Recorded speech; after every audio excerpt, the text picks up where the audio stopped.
ጤና ይስጥልን የከበረ ሰላምታችን በያላችሁበት ይድረስ ብለናል። የተወደዳችሁ ውድ አድማጮቻችን ከእናንተ ከሆነው ቃል ስፖርት ዩቲዩብ ቻናል ለዚህ ሰዓት መርጠን ያሰናዳንላችሁን ስፖርታዊ ጥንቅሮች በቅደም ተከተል እያጋራናችሁ ቆይታ የምናደርግ ይሆናል። አብራችሁን ቆዩ። የሳምንቱ የመጨረሻ ቀን የሊግ ጨዋታዎችን እየተመለከትን እንገኛለን። የት ናችሁ? የት ነበራችሁ? በሀሳብ መስጫ ሳጥናችን ላይ ጻፉልን ውድ ቤተሰቦቻችን። በተመዘገቡ ውጤቶችም ሊሆን ይችላል። በመረጃ ሰዓታችን እኛ ግን አስቀድመን የሀገር ቤት ጉዳዮችን ለእናንተ ውድ አድማጮቻችን የምናደርሳችሁ ሆናል። በባህር ማዶ የመረጃ ሰዓታችን ታላላቆቹን የአውሮፓ ክለቦች እናነሳለን። በተለይም እንደ ቡድን ዜና ከዝውውር ጋር በተያያዘ ኮንትራት በማራዘምና እንደዚሁም ደግሞ በአውሮፓ ታላላቅ ክለቦች ያገኘናቸው ትልልቅ መረጃዎች አሉ።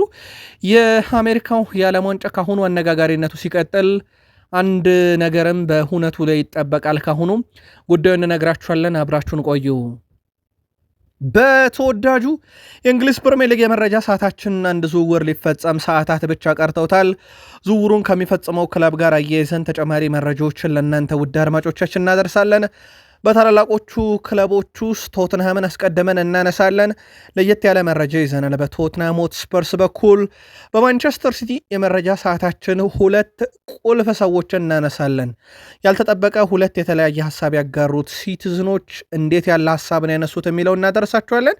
በቼልሲ በኩል ከዝውውር ጋር በተያዘና የማይካሎ ሙድሪክን ጉዳይ በተመለከተ ያገኘናቸው መረጃዎች አሉ። ሊያም ሮዘኒር የሰጡትን ጋዜጣዊ መግለጫ ጨምሮ ቡድኑ ልሳቸው ከመጡ በኋላ ምን አሻሻሉ፣ ምን ታይቷል በቼልሲ ቤት የሚለውን ተጨማሪ መረጃዎችን ለእናንተ ውድ አድማጮቻችን እንደዚሁ በቼልሲ መረጃ ሰዓት የምናጋራችኋናል። አርኔ ስሎት ሀሳባቸውን አጋርተዋል በሁለት ተጫዋቾች ላይ። በተለይም መልእክታቸው እሳቸው ቀጣይ የውድድር ዓመት እያሉ ይገኛሉ። ከዛ ውጪ በሊቨርፑል የዝውውር መረጃን ይዘናል። በማንቸስተር ዩናይትድ የመረጃ ሰዓታችን 148 ሚሊዮን ፓውንድ ወጪ ያስደረጋቸውን ተጫዋች እናነሳለን። ምናልባት የዩናይትድ ደጋፊዎች በአንድ ጉዳይ እጅጉን ሊናደዱ ይችላሉ። በኮቢ ሜኖ ጉዳይ አንድ ለየት ያለ መረጃ እንነግራችኋለን። ከዛ ውጪ የቡድኑ ወቅታዊ ቁልፍ ተጫዋች ብሪያን ቤሞ ከዩናይትድ ቲቪ ጋር ቆይታ ነበረው። በርካታ ሀሳቦችን አንስቷል። ሌላኛው ቤንያሚን ሼሽኮ ነው፣ እንመለከተዋለን። በማንቸስተር ዩናይትድ በኩል ሰፊ የቡድን ዜና ይዘናል። በተለይም ከአርሰናል ጨዋታ ጋር በተያያዘ ለዩናይትድ ደጋፊዎች ሶስት ሰዎች የሲቲው ጋርዲዮላ፣ የቀድሞ የሊቨርፑል ተጫዋች ጄሚ ካራገር፣ የቀድሞ የዩናይትድ ተጫዋች ፖል ስኮልስ ያነሱት ሀሳብ አለ። በዛ አያይዘን የአርሰናልን መረጃ እናነሳለን። ማይክል አርቴታ እንኳን ጎኬሬስን መረጥን እያሉ ይገኛሉ። ተጨማሪ ቁጥራዊ መረጃዎችን በጉዳዩ ላይ እናነሳለን። በጣም የተቸገሩበት ውሳኔ ግን ጎኬሬስ ወይንስ እንደዚሁም ደግሞ ጋብርኤል ጀሱስ የሚለውን ነው። የዝውውር ጉዳዮችን አያይዘን ተጨማሪ መረጃዎችን ለአርሰናል እናደርሳለን። አብራችሁን ቆዩ። ላይክ፣ ሰብስክራይብ፣ ሼር አድርጉን። ለሀሳብ አስተያየታችሁ እኛ መስጋኞች ነን። እስከ ፕሮግራማችን ፍጻሜ ቆዩ። መልካም ቆይታ ተመኘን። የኢትዮጵያ የጥሎ ማለፍ ጨዋታዎች ወይም የኢትዮጵያ ዋንጫ የሩብ ፍጻሜ ጨዋታዎች ይፋ ተደርጓል። ቀን፣ ሰዓቱ፣ ተጋጣሚ ቡድኖች። በዚህም መሰረት ቅዳሜ መጋቢት 12 ቦዴቲ ከተማ ከመቀለ ሰባ እንደርታ ቀን 7 ሰዓት፣ መቻል ከወልዋሎ ዓዲግራት ዩኒቨርሲቲ ቀን 9 ሰዓት ከ30፣ እሁድ መጋቢት 13 ቤንች ማጂ ቡና ከኢትዮጵያ መድን ቀን 7 ሰዓት፣ እንዲሁም ነገሌ አርሲ ከሲዳማ ቡና ቀን 9 ሰዓት ከ30 ላይ ጨዋታቸውን ያደርጋሉ። ስለዚህ የኢትዮጵያ ዋንጫ የሩብ ፍጻሜ 4 ጨዋታዎች ቅዳሜ መጋቢት 12 2018 እና እሁድ መጋቢት 13 2018 ዓ.ም የሚካሄዱ ይሆናል። የኢትዮጵያ ፕሪሚየር ሊግ እረፍት ላይ ነው። በ16ኛ ሳምንት ሁሉም መርሃ ግብሮች ተደርገው ከተጠናቀቁ በኋላ ምርጥ ተጫዋቾችና ምርጥ አሰልጣኞች ይፋ ተደርገዋል። በ16ኛ ሳምንት በተካሄደና ጠንካራ ፉክክር ከተደረገባቸው ጨዋታዎች መካከል አንዱ በነበረው ረቡዕ ታህሳስ 13 በተደረገ ጨዋታ አዳማ ከተማ ከመምራት ተነስቶ ኢትዮጵያ ንግድ ባንክን 3-2 በሆነ ውጤት አሸንፎ እንደነበረ አይዘነጋም። አዳማ ከተማዎች ከመምራት አገግመው ወደ ድል ባደረጉት ድንቅ ጉዞ ላይ አሰልጣኝ ስዩም ከበደ አጮት ስታይላቸው ፈጣን ምላሽ ቡድኑ እንዲሰጥ ያደረጉበት መንገድና የተጫዋች ቅያሪያቸው በብዙ ተወድሶላቸዋል። እሳቸው የወሰዱት ፈጣን ውሳኔ በሁለት ደቂቃ ልዩነት ውስጥ ያቻነት ግብን ከማስገኘቱም በላይ የጨዋታውን መልክ ቀይሮት ነበረ። በዚህ መሰረት ጥሩ ያጮት አመራር ብቃት ቡድናቸውን ለድል ያበቁት አሰልጣኝ ስዩም ከበደ በሶከር ኢትዮጵያ ኤዲቶሪያል እጩ ሆነው ከቀረቡት አሰልጣኝ ተመስገን ዳናና አሰልጣኝ ጸጌ ኪዳነ ማርያም የተሻለ ድምፅ በማግኘት 16ኛ ሳምንት ምርጥ አሰልጣኝ ተብለው ተመርጠዋል። ሐሙስ ጥር 14 በደማቅ የደጋፊዎች ድባብ ታጅቦ በአዲስ አበባ ስቴዲየም በተካሄደው ጨዋታ መቻል ቅዱስ ጊዮርጊስን በማሸነፍ ሁለተኛ ተከታታይ ድሉን እንዳሳካ ይታወሳል። በዕለቱ ዋና ተዋናይ የነበረው ደግሞ ተከላካዩ ፈቱዲን ጀማል ነው። በጨዋታው በ5 ደቂቃ ውስጥ 2 ግቦችን በማስቆጠር የጨዋታ ሳምንት ትኩረት ማዕከልም የነበረ ተጫዋች ነው።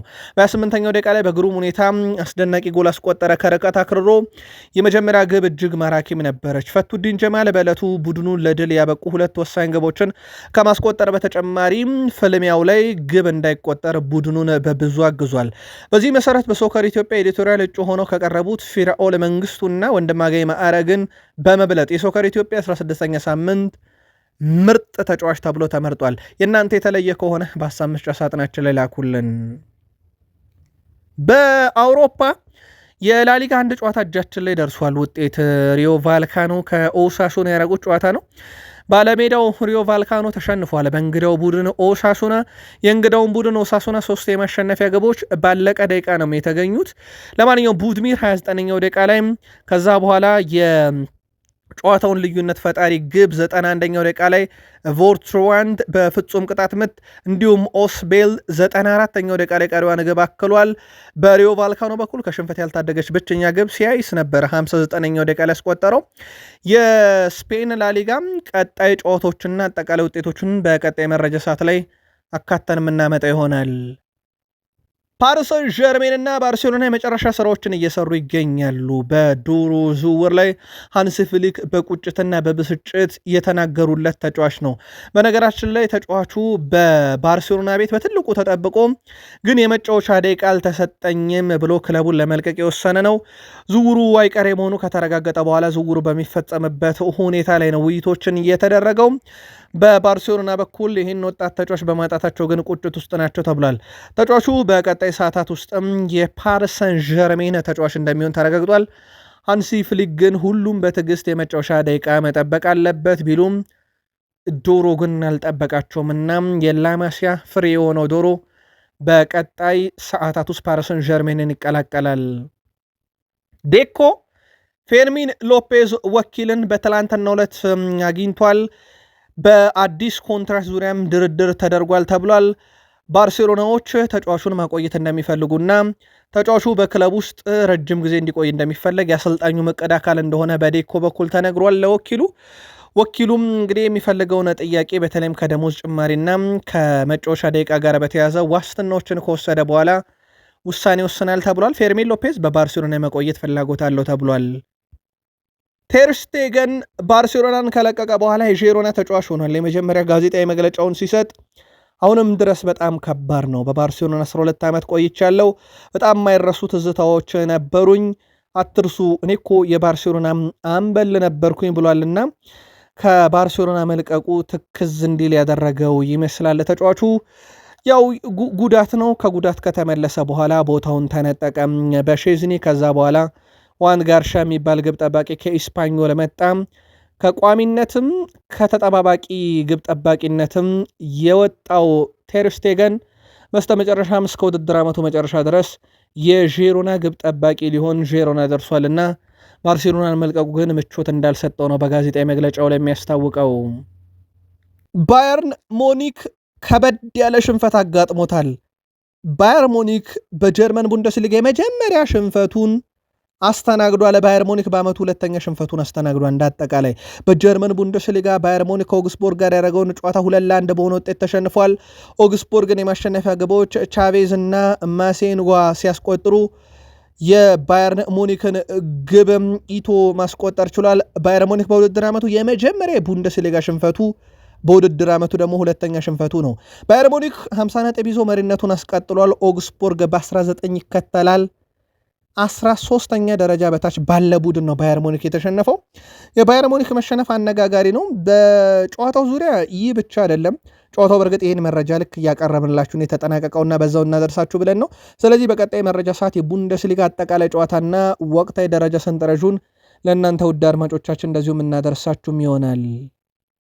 ዶናልድ ጄ ትራምፕ ሀገራቸው አሜሪካ በጣምራ ከሜክሲኮ እና ከካናዳ ጋር ቀጣዩን 2026 የዓለም ዋንጫ እንደምታዘጋጅ ይታወቃል። እሳቸው በክለቦች ዓለም ዋንጫ ወቅት ያደረጉት ነገር ይታወቃል። ለአሸናፊ ቡድን ቼልሲ ዋንጫውን ከሰጡ በኋላ ድሉን እንዲያከብሩ እንዲወጡላቸው በዣኒ ኢንፋንቲኖ ቢጋበዙም እሳቸው ግን አሻፈረኝ ብለው ከቼልሲ ደጋፊ ጋር በሀገሬማ የቼልሲ ደስታ የኔም ደስታ ነው ያለ ይመስላል አብረው ነበረ በቼልሲ ደጋፊዎች መሃል ተከበው። በእርግጥ በኪሳቸው ውስጥም የኑኖ ማዱኬን ሜዳሊያ በኪሳቸው ሸጎጥ አድርገው ነበረ። አሁን በቤተ መንግስታቸው ይገኛል ይሄ ሜዳሊያ። በቀጣይ ደግሞ የዓለም ዋንጫ ከሳቸው እጅ አሸናፊው ብሔራዊ ቡድን እንደሚረከብ ይታወቃል። ፊፋ ለሳቸው ሲል የሰላም ሽልማትን አዘጋጅቶ የሰላም ሰው ናቸው ብሎ ለመጀመሪያ ጊዜም እንደሸለማቸው የሚዘነጋ አይደለም። ውድ የቃል ስፖርት ዩቲዩብ ቻናል ቤተሰቦቻችን ከእናንተ ከሆነ ቃል ስፖርት ዩቲዩብ ቻናል የሰዓቱን አጫጭር ስፖርታዊ ጥንቅሮች እያጋርናችሁ እንገኛለን። ከተወዳጁ የእንግሊዝ ፕሪሚየር ሊግ ብቻ ወዳገኘናቸው የዕለቱ ጥንቅሮች እንሻገር። በሐሳብ መስጫ ሳጥናችን ላይ በሳምንቱ መጨረሻ ጨዋታዎች ዙሪያ መልከታችሁን እያጋራችሁን አብራችሁን ቆዩ። አዳማ ትራኦሬ በቀጣይ ሰዓታት ውስጥ ዌስትሃም ዩናይትድን ይቀላቀላል። ፉልሃምን ለቆ ተጫዋቹም በተለይም ደግሞ ክለቡን ለመልቀቅና ዌስትሃም ዩናይትድን ለመቀላቀል በዛሬው ዕለት ነው ከስምነት የደረሰው። አዳማ በዌስትሃም ዩናይትድ ከዲሴምበር ወር ጀምሮ ይፈለግ ነበረ ተብሏል። በቀጣይ ሰዓታት ውስጥ የሕክምና ምርመራውን ያደርጋል። ሁሉም አካላት ከስምነት ደርሷል ተብሏል። በዌስትሃም ዩናይትድ በኩል ደካማ የውድድር ዓመት እየሰለፉ ነው፣ ግን ውድድር ውስጥ ለመቆየት በተለይም ፕሪሚየር ሊግ ለመቆየት በሚያደርጉት ጥረት አዳማ ትራኦሬን አስፈላጊ ያደርገው ወስደውታልና በቀጣይ ሰዓት ዝውውሩ ይጠናቀቃል። በውጤት ደረጃ በጣም ወሳኝ የተባለም ድል አስመዝግበዋል። ምናልባት የሰንደርላንድ በዌስትሃም መሸነፍ ያልተጠበቀ ነበር። ከወራጅ ቀጠና ለመውጣትና በፕሪሚየር ሊጉ ለመትረፍ በሚያደርጉት ጥረት ላይ ዌስትሃም ዩናይትድ ሰንደርላንድን 3-1 በሆነ ውጤት ድል አድርገዋል። የዌስትሃም ዩናይትድን 3 የማሸነፊያ ግቦች ሰመርቪል 14ኛው ደቂቃ ላይ፣ ጀረድ ቦውን 28ኛው ደቂቃ በፍጹም ቅጣት ምት፣ ፈርናንዴዝ 43ኛው ደቂቃ በጨዋታ የሰንደርላንድን ብቸኛ ግብ ብሮቢኖ 66ኛው ደቂቃ ላይ ያስቆጠረው። ሰንደርላንድ የአውሮፓን ትኬት ቆርጦ ለማጠናቀቅ እየጣረ ያለ ቡድን ነበረ። አሁን ግን ነገሮች እንደዛ አይደሉም። በጣም የተንሸራተተ ቡድን ሆኗል። ምናልባት ግን በጊዜ የሰበሰባቸው ነጥቦች ግን በፕሪሚየር ሊጉ ለመትረፍ ሊያስችሉት ይችላሉ። ዌስትሃም ግን በለንደን ስቴዲየም በጣም ወሳኝ የተባለውን ድል ነው ያሳካው። ጀረድ ቦውን እንደ አጠቃላይ በፕሪሚየር ሊግ ለዌስትሃም ዩናይትድ 103 ግቦች ላይ ተሳትፏል። በ216 ጨዋታ 63 ግብና 40 አሲስት አለው። በጥምሩ 103 ግቦች ላይ መሳተፍ ችሏል። ጀረድ ቦውን ድንቅ የሚባል ጊዜ ነው እያሳለፈ የሚገኘው። በነገራችን ላይ ሚሼል አንቶኒዮንም ሪካርድ ሰብሮታል። አሁን ጀረድ ቦውን ለዌስትሃም ዩናይትድ በፕሪሚየር ሊግ ታሪክ በርካታ የግብ ተሳትፎም ያለው ተጫዋች ሆኗል። ከዚህ በፊት ሚሼል አንቶኒዮ 101 የግብ አስተዋጽኦ ነበረው። ጀረድ ቦውን 103 ደርሷል። ትልቅ የሚባል ቁጥር ነው። ሰመርቪል ባለፉት 3 ጨዋታ ያሳየው ጥራት በጣም አስደናቂ ነበር። ከሰንደርላንድ ግብ አስቆጠረ። ቶትናም ላይ ግብ፣ ከኪዊንስ ፓርክ ሬንጀርስ ጋር በነበረ ጨዋታ ላይ 1 ግብ 1 አሲስት። ተጫዋቹን ባውሎ በጣም አስደናቂ ብቃት ለዌስትሃም ዩናይትድ የዘንድሮ መሻሻልና ጥንካሬ በጣም ወሳኝ ሚናም አለው፣ ልክ እንደ ጀረድ ቦውን ሁሉ። ዌስትሃም ከ5 ዓመት በኋላ ለመጀመሪያ ጊዜ በሜዳቸው ከረፍት በፊት 3-0 መሩ። ዌስትሃም ለመጨረሻ ጊዜ ከረፍት በፊትም 3 ጎል ባስቆጠረበት ጨዋታ ማሸነፍ አልቻለም ነበረም። አሁን ግን ድል አድርጓል። የሰንደርላንድ መሸነፍ አልተጠበቀም ነበረ። ጨዋታውን ያያችሁት ምልከታችሁን ላኩልን። ቶትናም በዘንድሮ የፕሪሚየር ሊግ ውድድር ዘመን 9 የጭንቅላት ኳሶች የተቆጠሩት ከየትኛውም ክለብ በላይ ያደርገዋል። በጭንቅላት አስቆጥሯል። የቆመ ኳስ ሲባል ውድ ቤተሰቦቻችን ፍጹም ቅጣት ምት ቅጣት ምት፣ ማዕዘን ምትን ያካትታል። የቆመ ኳስ ውስጥ ነጠለን የማዕዘን ምትን ብቻን ካየን 11 የማዕዘን ምት ቶትናም አስቆጥሯል። በአጠቃላይ በተከላካዮች የተቆጠሩ 7 ግቦች አሉት። ቶትናም ሆትስፐርስ በፕሪሚየር ሊጉ በአምናው አስከፊ ጉዞ ላይ ያክል የቀረበ በጣም አስከፊ ጉዞ ዘንድሮም ቢኖረውም ግን በፕሪሚየር ሊጉ አንዳንድ እንደዚህ አይነት ለየት ያሉ ቁጥሮች አሉት። ቶማስ ፍራንክን ቡድኑ አላሰናበተም። አሁንም ከቡድኑ ጋር ናቸው። የእሳቸው ስንብት በትልቁ እየተጠበቀ ነበረ። አሁንም ቀጥሏል። ግን በጭንቅላት በተቆጠሩ ግብ 11 የማዕዘን ምት በማስቆጠርና 7 በተከላካይ የተገኙ ግቦችን በማስቆጠር የፕሪሚየር ሊጉ ቀዳሚ ሆነዋል።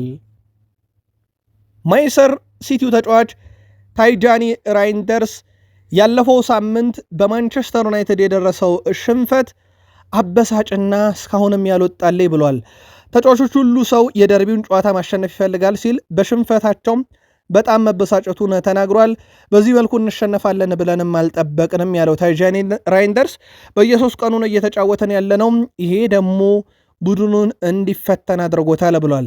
በየትኛው መንገድ ቢሆን ግን የደርቢን ጨዋታ መሸነፍ አንፈልግም። እኛ ብቻ ሳንሆን ማንኛውም ክለብ የደርቢን ጨዋታ መሸነፍ አይፈልግም። በሽንፈቱ እጅግ በጣም ተበሳጭቻለሁ፣ ቁጭትም አድሮብኛል ሲል ተደምጧል። ከዚህ ጋር በተያያዘ ውድ ቤተሰቦቻችን ፔፕ ጋርዲዮላ የዛን ቁጭት ያካካሱበት መንገድ የዛሬ አነጋጋሪ ነው። በዩናይትድ የመረጃ ሰዓት እንመለስበታለን። ቼልሲ ተጫዋች ለማስፈረም ፍላጎት አለው። የቼልሲ ተጫዋች የማስፈረም ፍላጎት ግን በተለይም አዲሶቹ ባለቤት ቶድ ቦህል ከመጡ በኋላ ፍጹም የተለየ ነው። በርካቶችን ይመለምላሉ፣ በርካቶችን ያስፈርማሉ። አሁን ደግሞ ፊታቸውን የ18 ዓመቱን ሴኔጋላዊ የፒኤስጂ ተስፈኛ ኢብራሂም ምባይን እየተመለከቱ ነው ተብሏል። በእርግጥ አስቶን ቪላም የተጫዋቹ ፈላጊ ነው፣ ግን ቼልሲ በዋነኝነት እንቅስቃሴ እያደረጉ ነው ተብሏል። የቼልሲ ተጫዋች የማስፈረም ፖሊሲ አሁንም እንደቀጠለ ነው። ሌላው በቡድን ዜና ቼልሲ በቡድን ውስጥ እንደ አክሰል ዲሳሴና እንደዚሁም ደግሞ በተጫዋቹ በኩል ልምምድ እየሰራ ቢሆንም በዌስትሃም እና በፓላስ ይፈለጋልና ቼልሲዎች በቀጣይ ውሳኔ ወስኑበታል ተብሏል። በተጫዋቹ ጉዳይ ላይ ከዙር ጋር በተያያዘ ማለት ነው። ያው የኮል ፓልመር ጉዳይ እንደጠራ ነው። ሊያም ሮዛኔር ማይነካም ማይተካም በቡድናችን ቁልፍ ሚና የሚጫወት ትልቁም ጥራትም ያለው ተጫዋችን ነውና ከዙር ጋር በተያያዘ አታስቡት ማለታቸው ይታወቃል። ማይካሎ ሙድሪክን በተመለከተ ሊያም ሮዛኔር ዩክሬናዊ መስመር አጥቂ ማይካሎ ሙድሪክ ከፍተኛ ጥራት ያለው ተጫዋች እንደሆነ ተናግረዋል። ይሁን እንጂ ሊያም ሮዛኔር በተጫዋቹ ላይ ምንም መቻኮል አያስፈልግም፣ ወደ መድረኩ ለመመለስና ጨዋታዎችን ለማድረግ ጊዜ ያስፈልጋል ብለዋል። ከሙድሪክ ጋር መነጋገር የሚፈልገው እንግዲህ ሙድሪክን ማነጋገር እንደሚፈልጉና እሳቸውም ሊረዱት ዝግጁ መሆኑን ተናግረዋል። በእግር ኳስ ሕይወት አንዳንድ ጊዜ መጥፎ ነገሮች ይከሰታሉ ብለዋል። እሱ ድንቅ ተጫዋች ነው። በጣም አስቸጋሪ ጊዜ ያሳልፈዋል። ለእኔም ሆነ ለሱ እንዲሁም ለክለቡ ተስማሚ ጊዜ ሲደርስ እሱ ጋር ቁጭ ብዬ እነጋገራለሁ፣ እሱን ማነጋገር እፈልጋለሁ ሲሉ ተደምጠዋል።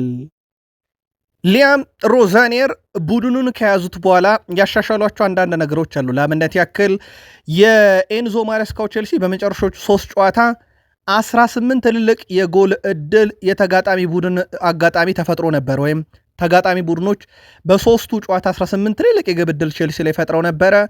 ሮዛኔር ቼልሲ ባደረጋቸው የመጀመሪያ 4 ጨዋታ 8 ጊዜ ብቻ ነው ትልልቅ የግብ እድል የተፈጠረበትና በ10 አሻሽሎታል። ያውም በ4 ጨዋታና የመከላከል አቅሙ የቼልሲ አሁን ጠንከር ብሏል። በተለይም ገና አንድ ቡድን የተቃራኒ ሳጥን ውስጥ ሳይገባ በፊት በአማካዮች ኳስን መንጠቅና አጥቂዎች በደንብ ፕረስ እንዲያደርጉ በማድረግ ትልቁን ሚና ተወጥቷልና ቡድኑን አሻሽሎታል። እንደ አጠቃላይ ቼልሲ በዚህ የውድድር ዘመን የአውሮፓ ሻምፒዮንስ ሊግ በስታንፎርድ ብሪጅም እንዳይሸነፍ ጉዞ አስቀጥሏል። ፓፎስን 1-0 አሸንፎ ከሳቸው በፊት ማሬስካ በስታንፎርድ ብሪጅ ባርሴሎናን 3-0፣ አያክስን 5-1፣ ቤኔፊካን 1-0 አሸንፎ ነበር።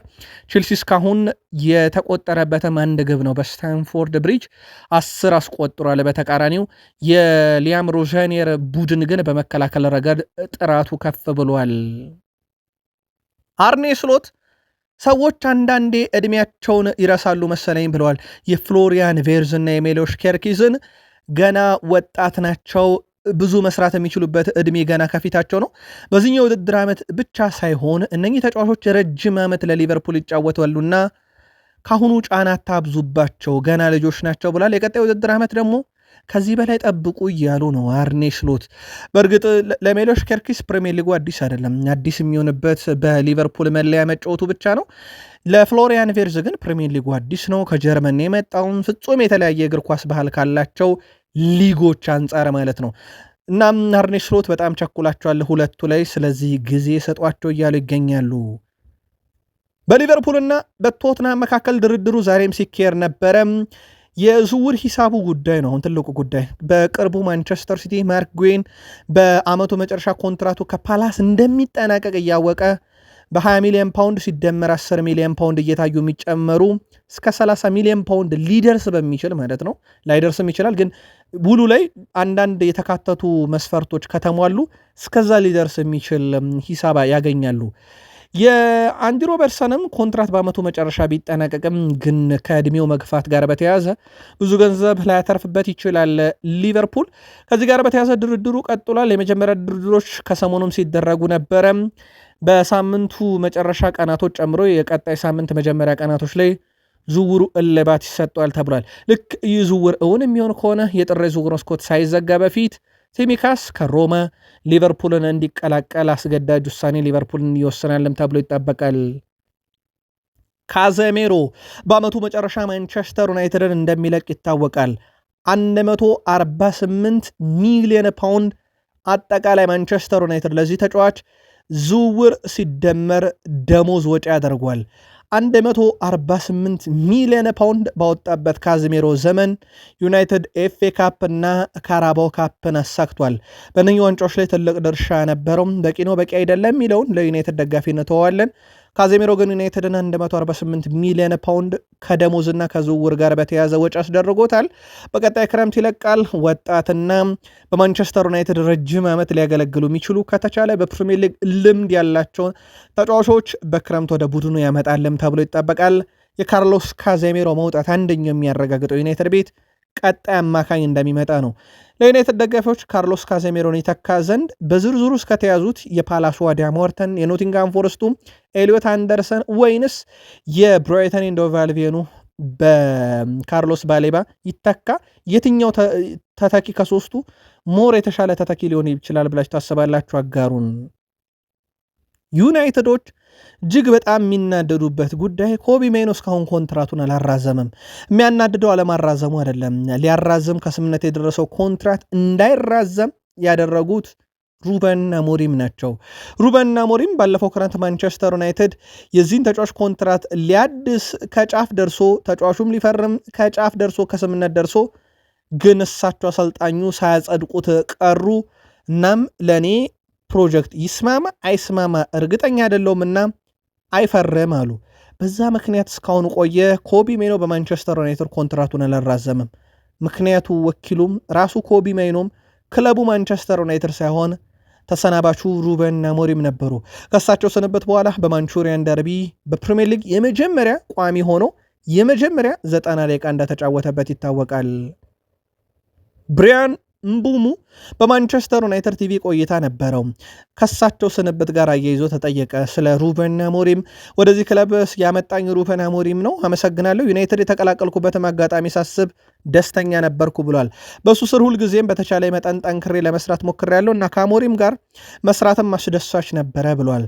ስለ ተሰናባቹ ካርሎስ ካዜሜሮም ሲጠየቅ ከዚህ ቀደም ውሳኔውን አሳውቆናል፣ አዲስ አይደለም ብሏል። ማይከል ካሪክም እዚህ ውሳኔ ላይ እጅ የለበትም፣ ውሳኔው ቀድሞ የነበረ ነው ማለት ይታወቃል። ያን ነገር ብሪያን ቡሙም ደግሞታል። ካዝሜሮ ታሪካዊ ተጫዋች ነው እና እንደዚህ አይነት ተጫዋች ጋር አብረህ መስራት ያስደስታል። እኔም ከሱ ጋር በመስራት እድለኛ ነኝ ብሏል። ከምርጦች መማር ያስፈልጋል ያለው ብሪያን ቡሙ እሱ ደግሞ ከነኝ ውስጥ አንዱ ነው። ከካዜሜሮ ጋር በሜዳም ላይ ከሜዳም ውጭ የነበረኝ ህይወት መልካም ነበር፣ እድለኛም ነበር ከሱ ጋር መጫወቴ ብሏል።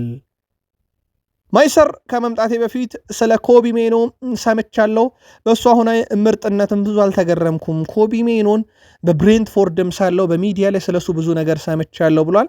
በተጫዋቹ በኩል በጣም አስደናቂ የሚባል ብቃቱን በኤሪክ ቴን ሃግ ዘመን አሳይቶ ነበረ ኮቢ ሜይኖ እና ካስታወሳችሁ የኤፍኤ ካፕ ዋንጫ ሲቲን ሲያሸንፉ የኮቢ ሜኖ ሚና ትልቅ ነበርና ብራያን ቡሙም እኔ ኮቢ ሜኖን ዩናይትድ ሳለመጣ በፊት አውቀው ነበር ብለዋል። ሌላ ያነሳው በማንቹሪያን ደርቢ ጨዋታ በ9 ቁጥር ነበር እሱ የተሰለፈው። ከጨዋታው አንድ ቀን አስቀድሞ ተነግሮ የነበረም በርካታ ቦታዎች መጫወት መቻል አስፈላጊ ነው። አስቀድሜ በብሬንትፎርድ በዚህ ቦታ ብዙ ጊዜ ተጫውቻለሁ።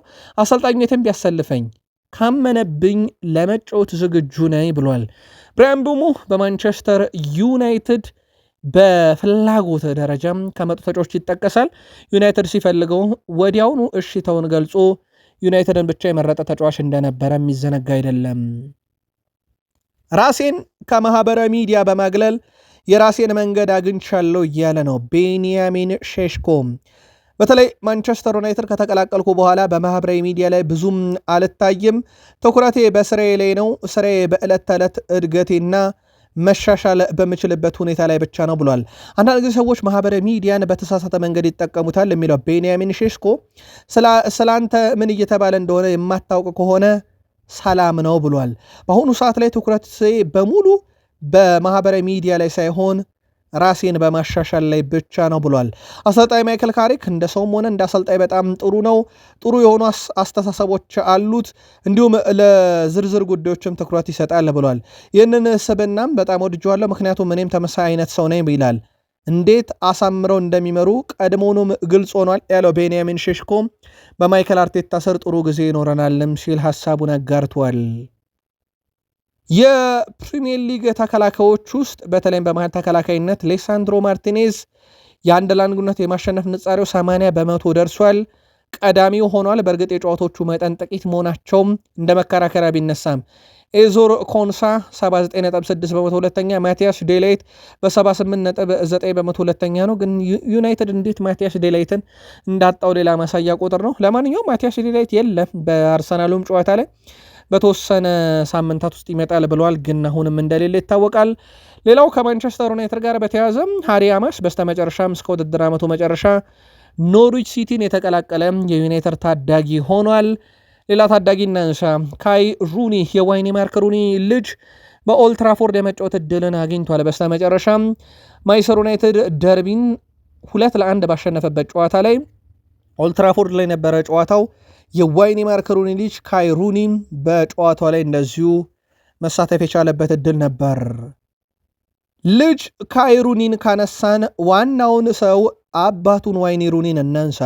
ዋይኒ ማርክ ሩኒ በማንቸስተር ዩናይትድ መለያ አርሰናልን 29 ጊዜ ገጥሞ 12 ጎል 4 አሲስት፣ ዩናይትድ ከአርሰናል ሲጫወቱ በርካታ የግብ አስተዋጽኦ ባለቤት ነው።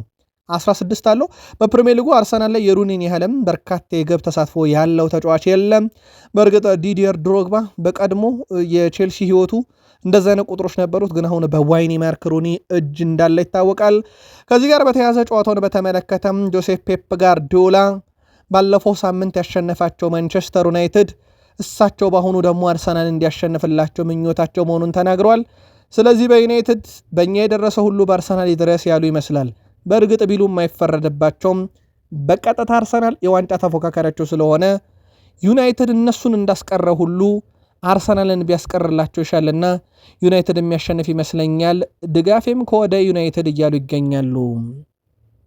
ጄሚ ካራገር በርካታም ሀሳቦችን በስካይ ስፖርት ላይ ሲያጋራ ስለዚህ ዩናይትድ እና አርሰናል ጨዋታ ሀሳቡን አጋርቷል። ማጓየር እና ሌሳንድሮ ማርቲኔዝ በጣምራ ሆነው ሃላንድን የሚያክል ሰው ሃላንድን የመሰለ ግብ አስቆጣሪ ጸጥ ካደረጉ ዮኬሬሽማ ለነሱ ቀላል ነው። በፕሪሚየር ሊጉ ጥቂት ግቦች ያሉት ተጫዋች ነው። ስለዚህ ለእኔ ዩናይትድ ተከላካዮች ብዙ የሚፈተኑ ብዙ የሚቸገሩ አይመስለኝም። ዮኬሬሽ ብዙ የሚያስጨንቃቸው አይመስለኝም እና በማንቸስተር ዩናይትድ ደጋፊዎችም ዘንድ ባለው የተከላካይ ጥራት ምክንያት ዮኬሬሽ ሊያስጨንቃቸው የማይችል ተጫዋች ብሏል። ግን ዮኬሬሽ ነው ጋብርኤል ጀሱስ ነው የሚሰለፈው የሚለው ነገር ግልጽ አይደለም። ከብሪያን ቡሙም ጋር አነጻጽሮታል። በጣም የተሻለው አጥቂ ይመስለኛል ብሏል። በእርግጥ ብሪያን ቡሙ አጥቂ አይደለም፣ የክንፍ አጥቂ ነው። ግን ጄሚ ካራገር ባስቆጠራቸው ግብ ብዛትም በጣም የተሻለው እሱ ነውና ዮኬሬሽ ለዩናይትድ አያስጨንቅም። ስለዚህ ብዙ የሚጨነቁበት አይነት ተጫዋች አይደለም እያለ ይገኛል። ፖል ስኮልስ አርሰናል በዚህ ውድድር ዘመን ትልቅ ጨዋታዎችን ማሸነፍ አልቻለም። እንደ ሊቨርፑል እንደ ማንቸስተር ሲቲ ያሉ ቡድኖችን አላሸነፈም። የኔ ዓመቱ መጀመሪያም ጥያቄ አርሰናል ዋንጫ መብላት ከፈለገ ተፎካካሪዎቹን ሊቨርፑልና ማንቸስተር ሲቲን በቀጥታ ማሸነፍ አለበት ብዬ ነበር፣ አላደረገውም ብሏል። ከዚህ ቀደም ይህንን ነገር ተናግሬያለሁ። ስለዚህ አርሰናል እንዲህ አይነት ክለቦችን ወይም በቀጥታ ለዋንጫ የሚፎካከሩትን ክለቦች እስካላሸነፈ ድረስ አሁንም ዋንጫ ስለመብላቱ እርግጠኛ ሆኜ መናገር አልችልም ብሏል። ያለው የነጥብ ልዩነት እንደተጠበቀ ቢሆንም ማለት ነው።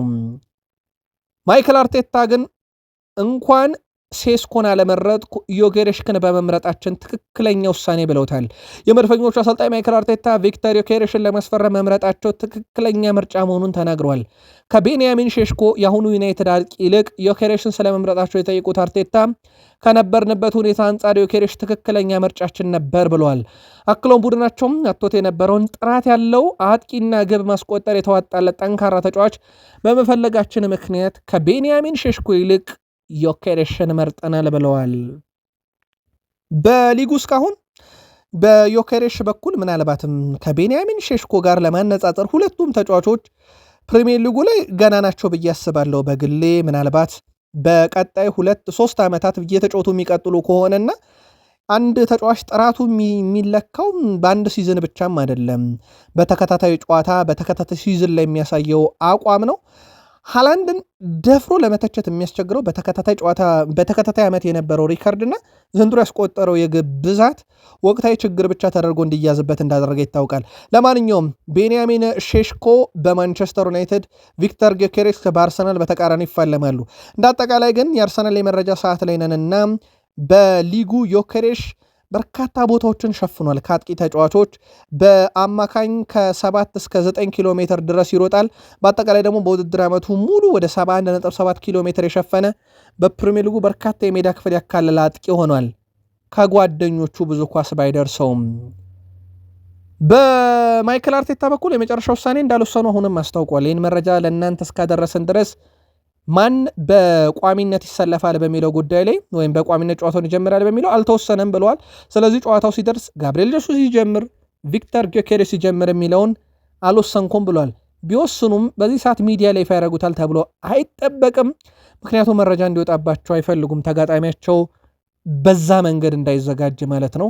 እሳቸው በእርግጥ በጉዳት ላይ ያለ ተጫዋችን ተመልሷል፣ የተመለሰውንም አለ የለም ብለው እንደማይናገሩ ይታወቃልና በጉዳዩ ላይ ሳሳስ ሲደርሱ እንወስናለን ብለዋል።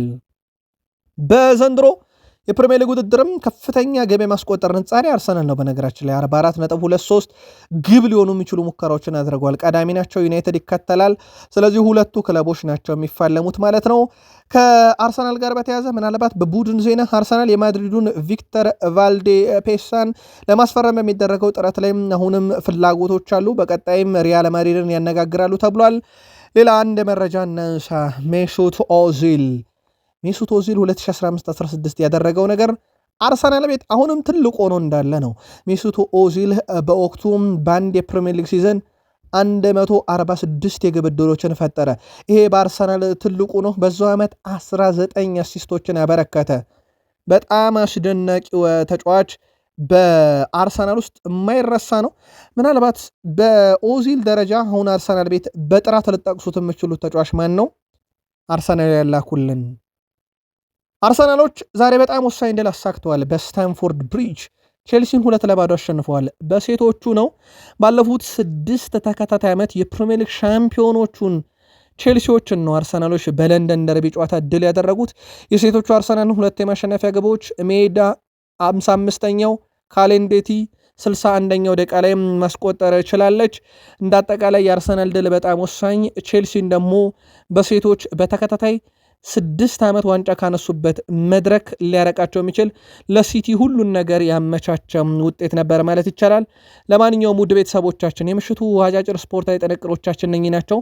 በቀጣይ እንመለሳለን። ሰናይ ምሽት።